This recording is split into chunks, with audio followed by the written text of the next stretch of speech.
আজকে আমি করব পাও ভাজি। তার জন্য আমার এখানে সব সবজি আমি কেটে ধুয়ে নিয়েছি। এগুলো এগুলো একে একে এবার আমি প্রেসার কুকারে দিয়ে সেদ্ধ করে নেব। প্রথমে দিয়ে দেবো আমি বিনস। বিনসটাকে প্রেসার কুকারে দিয়ে দিলাম। এবার দেবো ফুলকপি। এবার দেবো আলু।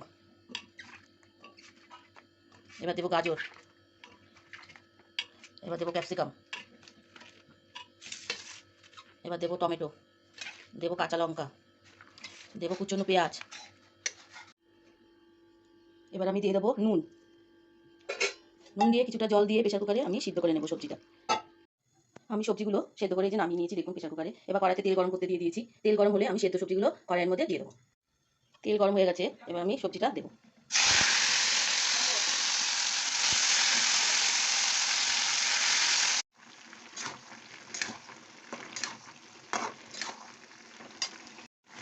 এবার আমি দিয়ে দেবো পাও ভাজি মশলা।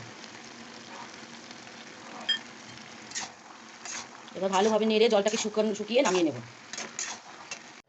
পাও ভাজি রেডি হয়ে গেছে, এবার আমি পাও ভাজিটা নামিয়ে ফেলবো একটা পাত্রের মধ্যে। আমি বাটির মধ্যে অল্প করে নামিয়ে নিয়েছি।